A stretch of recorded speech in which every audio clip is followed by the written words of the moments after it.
Hey, welcome back to another Geekish podcast. I'm Bino. It's Derek over there. Thank you so much for tuning in and joining us. We hit a big milestone this month. Did you know we've gotten over 50,000 downloads now?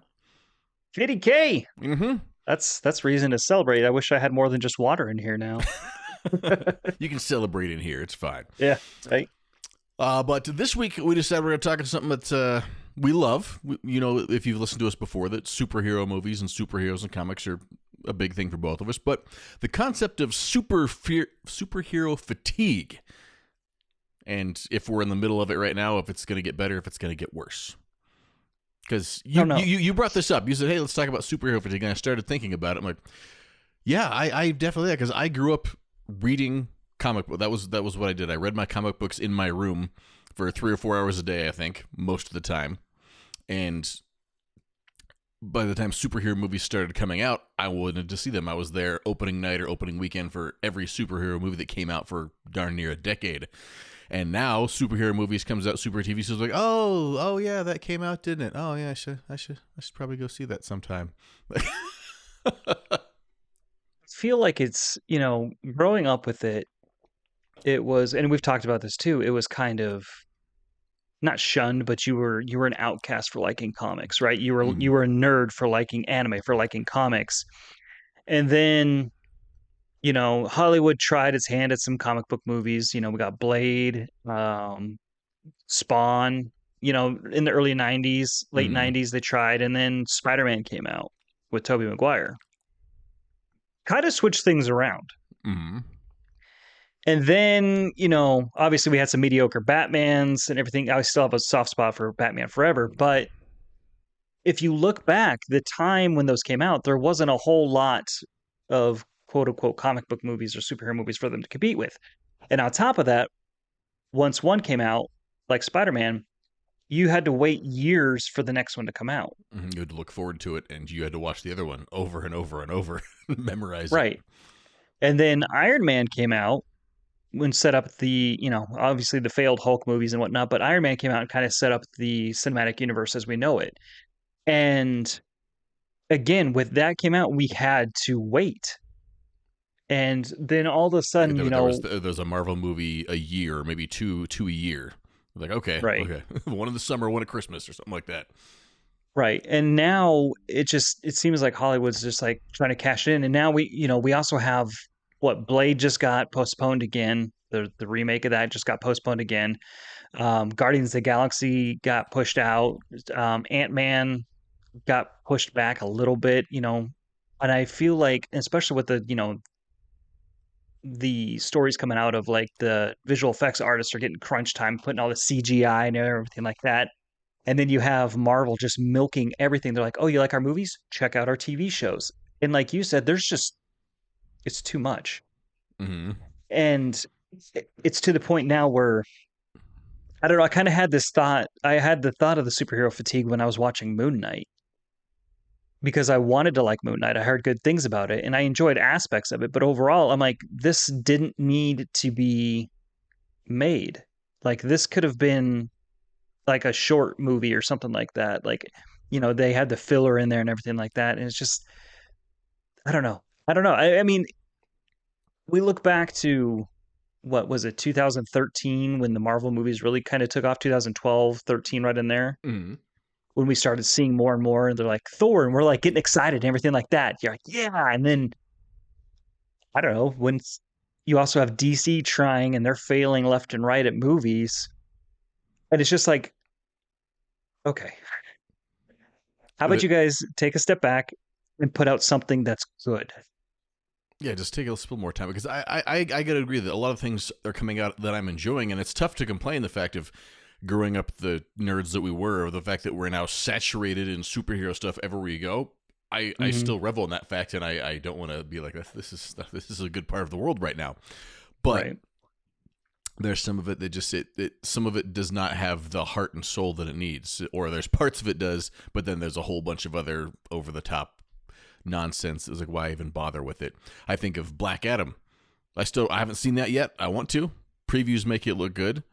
But if Black Adam had come out 10 years ago, would I have been in line for opening night with tickets that I bought 3 months in advance to see it in that first day and probably go back and see it again the following weekend? Probably. But this year, I'm like, oh, yeah, if I get a chance to see it before it gets out of theaters, I'll go do that. And it hurts my heart to say it, but that's the way it is. The TV shows, I think we just finished She-Hulk last week.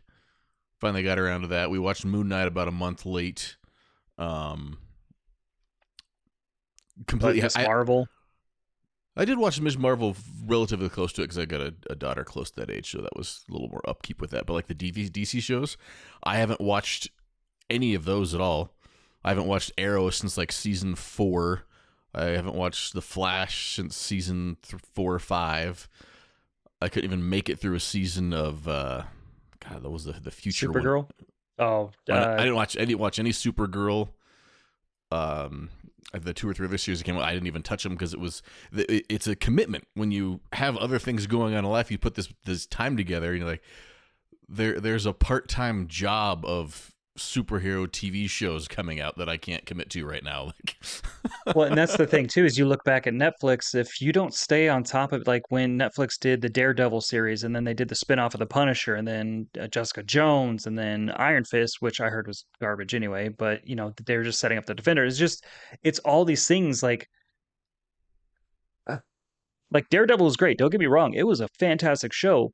And now that they're bringing him back, I'm like, yay. And it's confirmed that it's the same one, but I'm like, are you going to continue storylines from that? Do I need to go back and rewatch that? Because I think I stopped Daredevil like at season 3, and it gets too much because life, you know, as the whole mantra of get geekish is geeks when you have time type of thing. So we're sitting here now and they're making some big announcements, right? We just had Disney 23 or whatever it's called, and they announced a whole bunch of Marvel movies coming out, and it's hard for me to get excited for them. Like, I'm right there with you. I'm like, I still love that we can go to Comic-Cons and there's just people excited. We, you know, trick-or-treating, you see kids excited about Spider-Man. You know, everybody's excited about superheroes now, which is great. But at the same time, you also look at the roadmap for Marvel and it's all stretched out. And like one of the movies you might be excited about 5 years down the road, and we'll forget about it. Mm-hmm. And I don't know. I feel it's a weird parallel of kind of what happened to the music industry. Because music industry, for a while, there was the golden times when there was the #1 chart toppers and everybody knew things.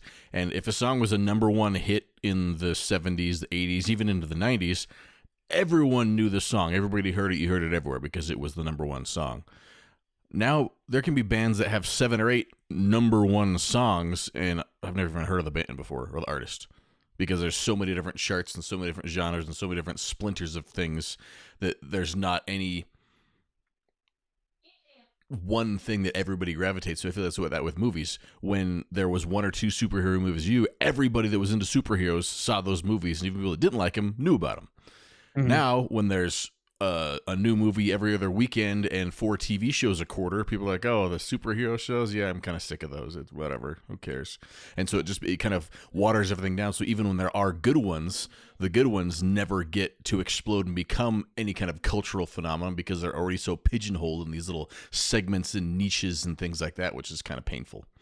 Well, I don't even think they give them time, to be honest. You know, and it's the spoiler culture of the internet, right? It's the, you know, I haven't watched She-Hulk, but I know there's a whole bunch of things that happen in it because of the internet. And I want to get excited about She-Hulk because like when it first came out, I was like, this looks awful. And then I started hearing good things about it and started seeing things like, okay, but again, it's the one I'm like, when am I going to have time to do this? Mm-hmm. And I think if they gave it time to marinate, you know, just like a good steak, if you give it time to rest, that thing is going to be even better. But they're so bottom dollar. That's, you know, you had Hawkeye came out and that was mediocre. Moon Knight came out, that was mediocre with bits of shining, you know, greatness. Just like Hawkeye, like the last episode is like, yeah, but to get there, like you said, both those could have been 2-hour movies and been a little more condensed and been more compelling per se. Yeah. But the idea of just trying to get people glued to we need to make them come back every week and watch so our streaming numbers go up. I think that's kind of what's ruining it too, because the way those shows are made, to me, they almost have to be binged, where there's a lot of shows that I don't even bother watching them until they're done, because when there's the cliffhangers and all these different plot things you have to keep track of, I forget what happened. So I'm like, I'm just gonna wait so I can watch 3 or 4 of them in a row because I'm just gonna binge it. That's how I like doing it. That's why I never got into a lot of network TV shows that we came across there when they're on, like when Lost was a big phenomenon. There's no way I'm gonna watch a show and then wait 3 weeks to see the next episode. You're having cliffhangers like that. Even Game of Thrones, it was season 5 before I finally started watching it because I just can't do it.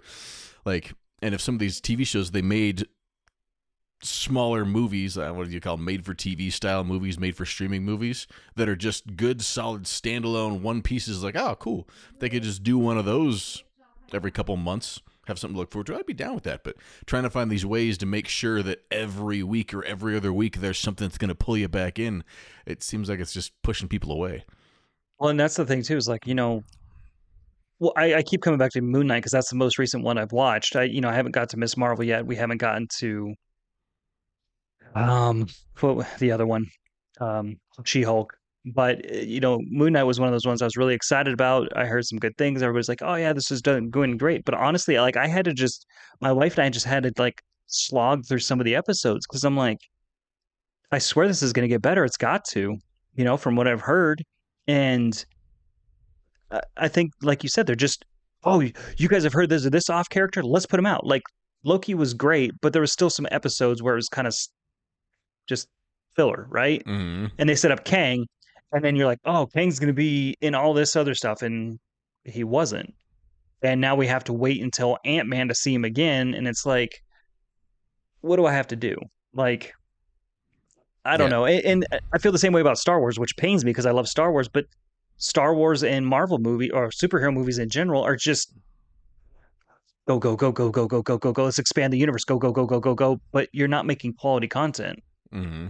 Or it's kind of quality, but there's so many things going on that you can't wrap your head around it, and the average person doesn't realize all the things that go into it because they haven't watched the other 17 movies in order and remember that the cartoon series there's a crossover that this character came up from and read the books to know that this guy's going to show up in other parts. People, when you're looking at entertainment, let's be honest, that's these TV shows, movies, it's entertainment, right? It is not fan service to people that are studying Star Wars like it's a religion. It's people that turn on the TV and are like, oh, I should watch this. This looks fun. And it's when the plot gets too intricate, it's really tough for people to follow along. And if you feel stupid watching a show, like you don't know what's going on, I don't know about you, but I certainly don't feel like watching more when I feel dumb watching a show. Like, what is all? I don't know what any of these things are. I don't like this. Like, Well, and that's kind of how I felt. So, Obi-Wan came out and I was like, oh yeah. And then I watched some of it and I was like, okay, this has got to get better. This could have been something, I don't know, it could have been something else. But, when every episode's an hour and some of it's just filler, you're like, guys, you could have done this, like you said, in a 2-hour movie. You could have taken all 6 hours of this and put it into a decent 2-hour movie. And I mean, you look at what Morbius, right? I still haven't seen it. I haven't either. And it's free. It's free to watch on Netflix right now. Mm-hmm.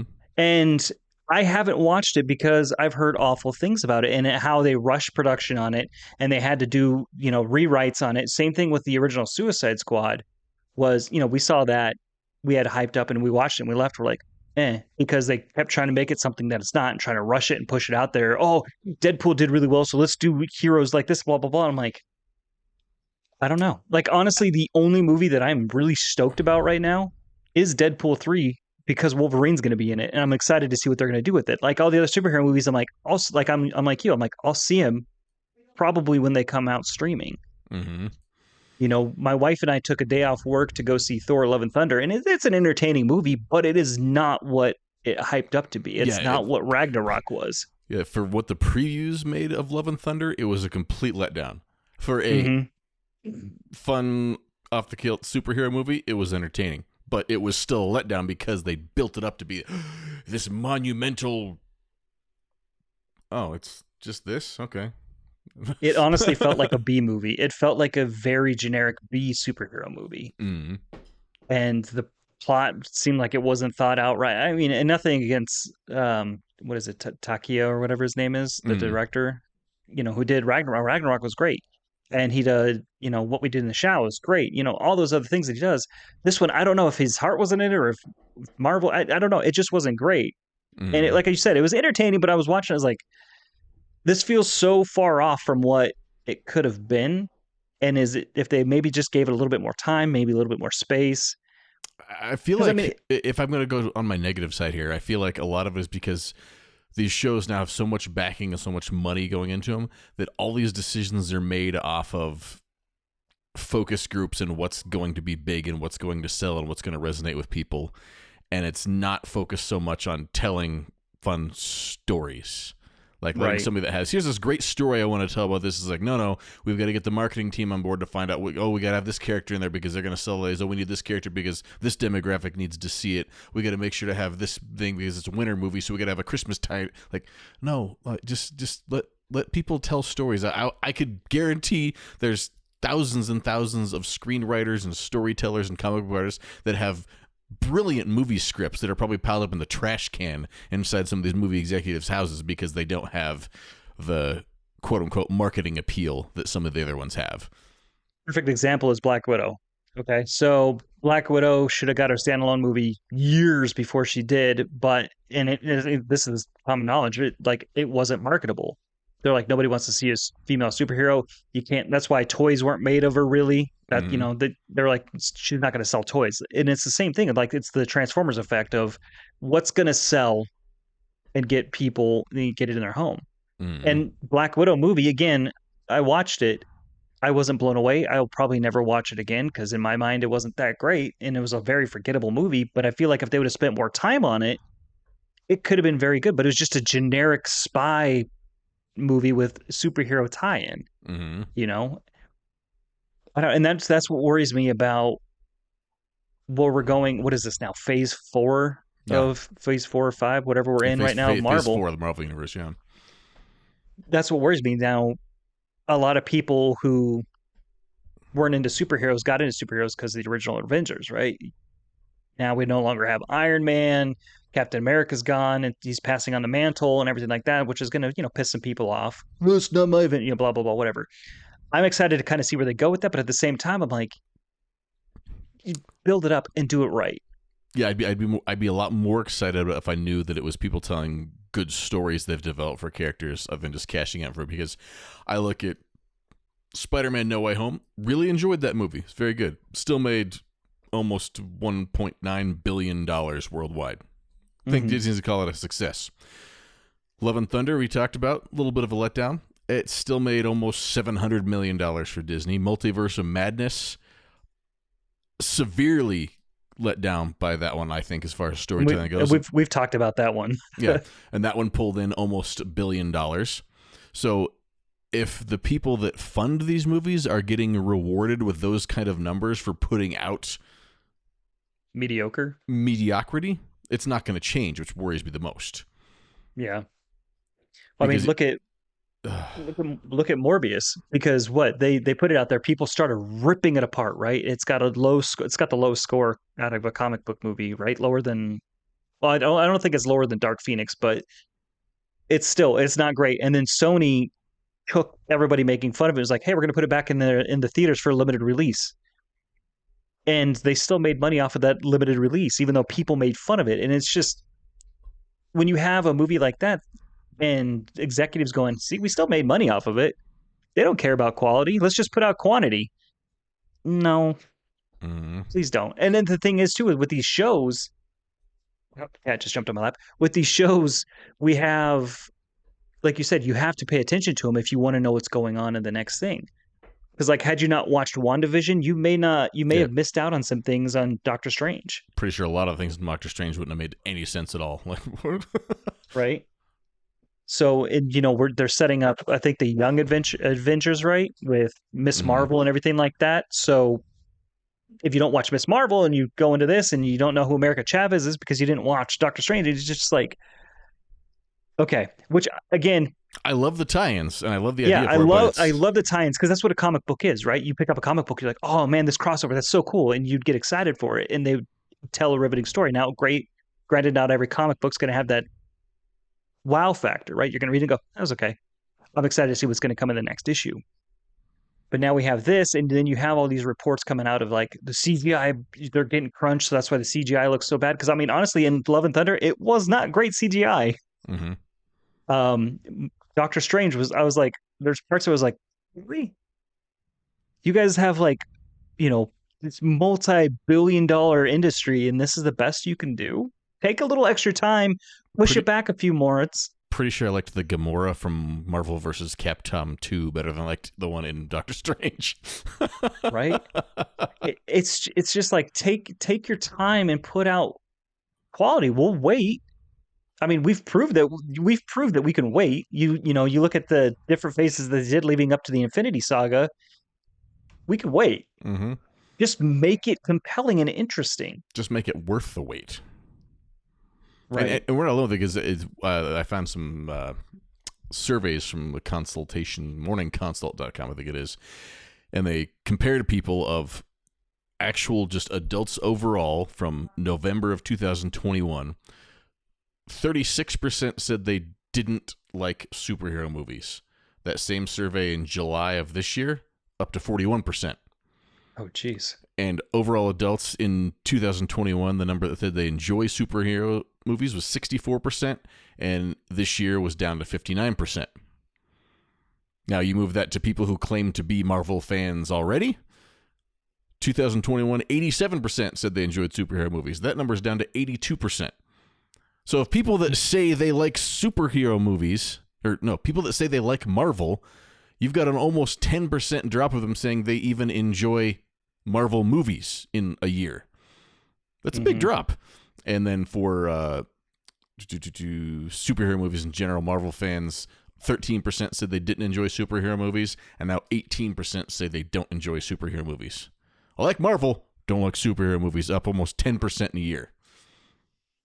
Like, that's bad. And that I feel like this whole podcast has been a bunch of like negative complaining, but I just don't want it to get ruined, because if they put out 2 or 3 more years of this year's superhero movies, they're all going to die because no one's going to care. And all these trilogies and all these universes that we've been promised and people are looking forward to just won't happen, because they'll just get the axe, because they're not going to make any money. Just forget it. Nobody's going to spend any time doing it. And we're not going to get to see all the stories that we're getting teasers of 5 years in advance.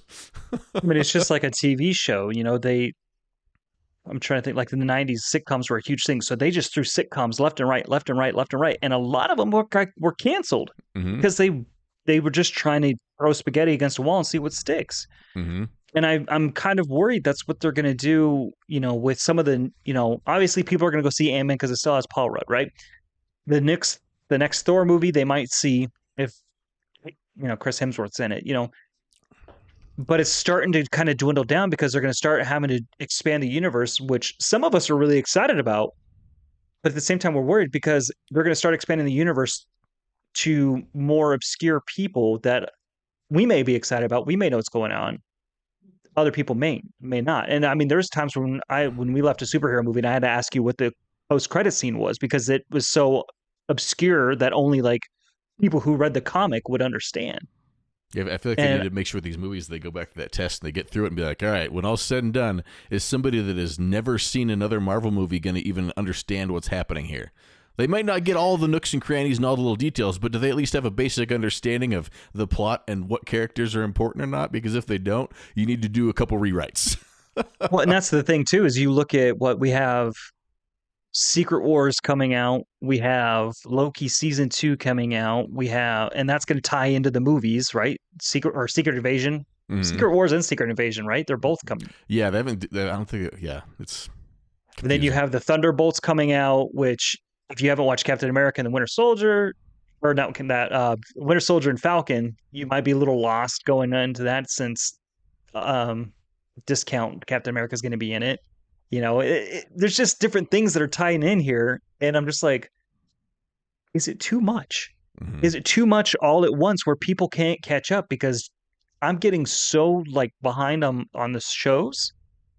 I'm like, guys, something's going on. What I wish they could do if they have these things where they feel like they've got all these other parts to do it, is make the standalone movie and then have the TV series that goes as almost like a companion that has the backstory of the other things that happen outside the movie that you watch afterwards or leading up to it, so they kind of tie to each other. Like, to give you some of that backside stuff that like, okay, we've got all these different side stories, but we can't fit them into a movie because it just make it feel jumbled. Sweet, let's do a little side story that's right. Multiverse of Madness Part D or something like that, and it's got a 3-part mini series that has the backstory of what happened to what something else gives you the idea. Maybe it's my solution to it. Well, I think they need to kind of take a step back too and put some space in between, because we got WandaVision, and then there was quite a few months passed until Hawkeye came out, and it gave you that time to stew on it, to resonate, to appreciate what you watched. And you're like, okay, I'm excited for the next thing. But you look at the most recent strain, you had Moon Knight, and then like a month or two later, Miss Marvel, and then a month or two later, She-Hulk. And then in a month, we're going to get Secret Wars, or I don't remember which one it is, whichever one it is coming out. And, it's just, they're not giving enough time for people to appreciate what they're putting out. I think that's my 2 cents. When the first Avengers movie came out, I don't know about you, but I went back and I watched all of the other Marvel movies after that point when it came out. When Endgame came out, we did a month-long marathon of watching all the movies leading up to Endgame before Endgame came out. Yep. They think I'm going to do that again with 17 TV series. It's not going to happen. I'm like, whatever, who cares? I watched it once. Right. I think I remember. Where's the Cliff Notes? Can you guys do a previously on for me? Yeah, have the what's his name from Ant-Man that talks really fast. Just have him recap all the movies at once, so it's at the beginning of the movie, just a 5-minute recap of everything you might need to know. All right, here we go. I do have to appreciate the route they're going with, like making the origin stories quicker. Mm-hmm. Like I think they've gotten that down good with just jumping into the meat of it. Mm-hmm. Especially since everybody knows who Batman is, Superman, and all that jazz. But yeah, we don't need a 7th Spider-Man origin story. No, I think they just need to take, like, we've been harking. We're not trying to be negative. I just think they need to take time and some quality and just have some fun with it again, rather than just looking at everybody in the seats as dollar signs. Mm-hmm. I don't know. I know we nitpicked, and we still love superhero movies, and I'm still going to watch them eventually. But yeah. Like I said, I'm just like you. I'm happy that we have superhero movies everywhere, so we can see them. But I worry that they're not going to be special anymore, because they're going to become just B-movie knockoffs, and nobody will care at all about them. And then I'll be back to being called a nerd for liking my superhero movies. Right. Well, I kind of miss too, like the original stories competing with superhero movies, right? Mm-hmm. Now it's just like you hear a superhero movie come out, you're like, okay, well, that's gonna dominate everything. Even though this movie looks really compelling, meh. Yeah. And then I honestly think that if the CGI doesn't look up to par and it looks like something from the early 2000s, redo it. Take a step back, push back the release date, and make it crisp. Bring back some practical effects, or figure out a way to make it look nice. I like that. Well, yeah, because you look at The Hobbit, they did that all in front of a green screen, and it's garbage. So there's that. He's gonna die on it. But let us know. Hit us up in the comments. @Geekish. We're on all the social media channels. What do you think? Do you have superhero fatigue? Does the industry have superhero fatigue? Love to chime in, hear you chime in, and read your thoughts about that. So find us up at @Geekish. Derek, fun as always, and yes, sir. We'll talk at you next week. Adios. Hey, thanks for listening. We truly appreciate it. Don't forget to like and subscribe to the podcast. Find us on social media @GetGeekish. And if you want more podcasts, we got plenty of them.